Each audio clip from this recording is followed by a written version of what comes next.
If you are a new user of Tana, you probably wonder how can you make it integrate well within your existing workflows. And that is a topic that we covered today. What you're about to see is an extract of one of our 1 hour long Q&A conversations that we have for our paid product Tana 1, where members of Tana 1 can ask us questions and we discuss it. So this is just a portion of it, but we wanted to show you what it's like to be on the other side. So if you're interested to learn more about our paid program, you can check it out in the description. Right now, if you're watching this at the time of releasing this video, we're still doing the Q&A calls. Otherwise, you're gonna find other tiers where you can make it a bit more self-paced. Right now, what you'll find is a hybrid program where you have your self-paced video lessons as well as the Q&As at the same time. So you can learn more about that in the description. And with that said, we hope you enjoyed this video. Let's get to it.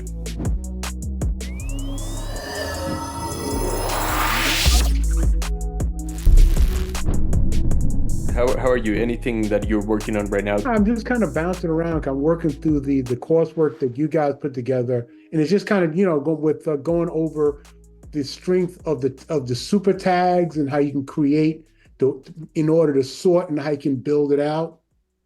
I'm understanding the real power that's in those super tags, how you can use it, and you don't have to put everything into it right away.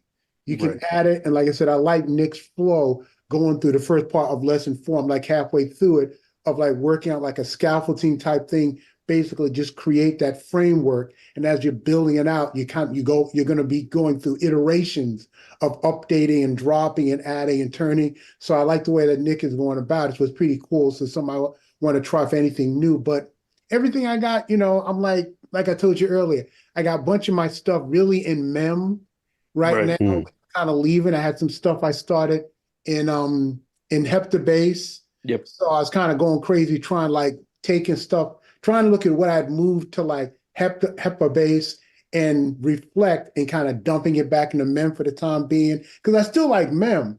The only thing with Mem I didn't like, they don't have a dark mode, which is kind of hard to work with. I agree. I had the same problem with Mem, yes. Yeah, it drives me crazy with Same. So I use this thing with an add-on. I'm using it in Dark Reader. Just drive my poor eyes crazy. Yeah. I left it there. So like between your advice, basically I just kind of like leave Mem kind of like as my repository of all the stuff that's there. Make sure that my current stuff is what I'm kind of moving into Tana. So I'm kind of working back and forth between the two. And there's still some things I like with Heptabase too, that you can go into like the card mode. So like I'm working on things for different boards I'm serving on at church. So it's easy for me to keep track of the meetings I've been going to, plus other additional cards I use for other notes to create my agendas from month to month. So I kind of leave it there, but I'm working harder on Tana as far as kind of shaping it with the lessons that you guys are sharing into what I really needed to do. So I'm just kind of playing around, experimenting, trying not to lose nothing. Yeah. No, thank you. That's really insightful. I appreciate that contribution. I think at the end of the day, as long as things make sense in your head, I think it's fine to use multiple apps. So as long as you know, okay, this is a more visual thing, therefore I'll put it in Heptabase because it works well for that. But then you have like kind of like these divisions in your head, understanding what is where. You get in trouble when you don't know what is where. When you say, I think that could be Tana, but so kind of having a bit of rules, right? Like if you say, okay, if it's something visual, very visual that I need to like lay it out, Heptabase.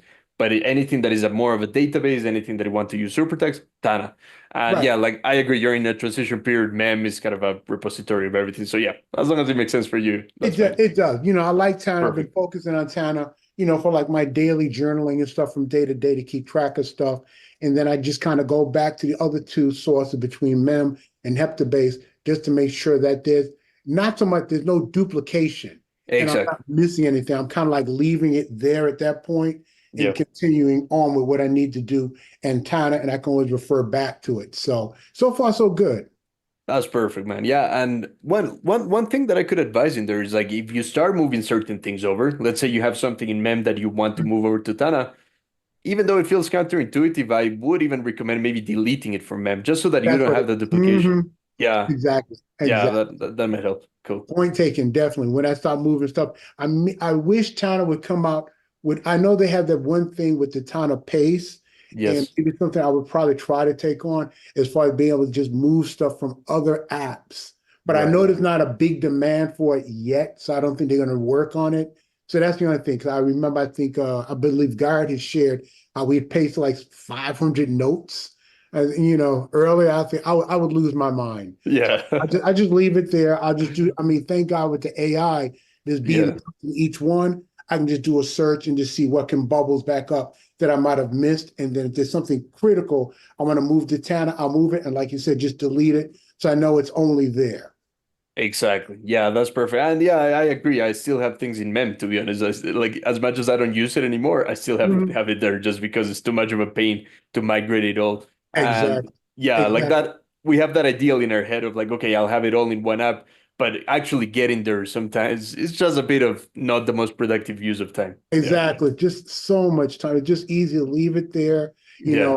Like even like mem, I'm gonna try to go through some stuff I've had over like 2, 3 years, try to maybe re-tag it because you know how they did with the collections, Right. just trying to make all these connect and everything. I'm looking at notes that like got multiple connections that have nothing really to do with each other.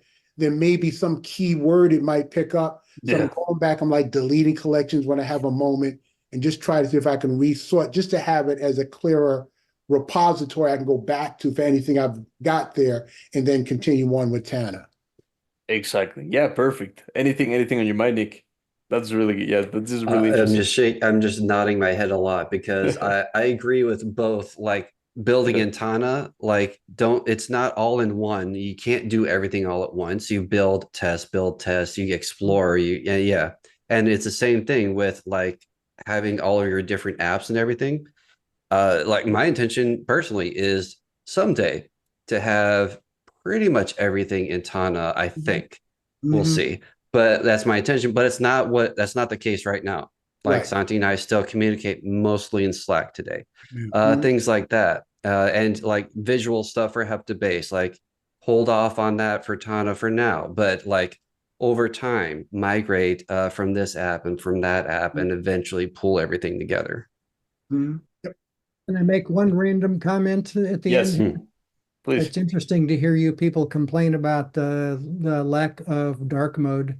Yeah. Uh, when when I started using computers, there was dark mode was it. You know, Yeah. you worked on terminals and the screen was black and you had either white or green Green. text on the terminal in a 5 by 7 character matrix. And when the Mac came out in 1984, oh, that was such a lovely screen compared to what I had dealt with. And so I still can't, it probably is my aging eyes to have something to do it too, but I hate dark mode. Uh, Really? Mm.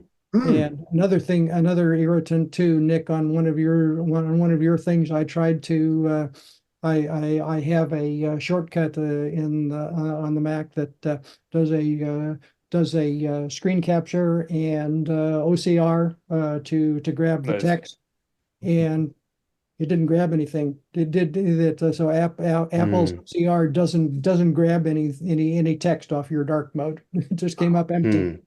Wow. Interesting. That was just one time that it didn't work, or just Well, I tried it perpetually? multiple times in the same Uh-huh. on the same thing, but I think it is Uh-huh. that if you had, so I don't know if your text is full on white, or probably not. So your text is probably gray, and So my whatever guess, Tana does, I think it's not true white. Yeah. so it probably it probably just was the contrast with the background probably wasn't great enough Mm. to be able to for it to be able to grab it. Mm-hmm. One Mm. quick note on OCR. If you take a screenshot and you actually give it to ChatGPT, that's one of the best OCR experiences you can have. Like that's pretty nice. You just tell it like, "Hey, extract all the text from this screenshot," and it works really well, surprisingly well. So that's just a Wow. good tip in Okay, general if you with ever need dark it. mode. Yeah, with everything, with Dark Mode 2 and everything. Yeah. Okay, okay, Perfect. We really okay, appreciate you, and yeah, hope you have a great week, and okay. we'll Thanks. You stay in too. touch. Bye. Thank See you. you guys. Bye-bye. Cheers. Bye bye. All the best, guys. See ya. Great, so we hope you enjoyed that conversation. We literally have hours upon hours recorded of our Q&A calls like this, as well as all of our video lessons that are part of our comprehensive program, Tana 1. So you can learn more about it in the description, and we hope to see you there.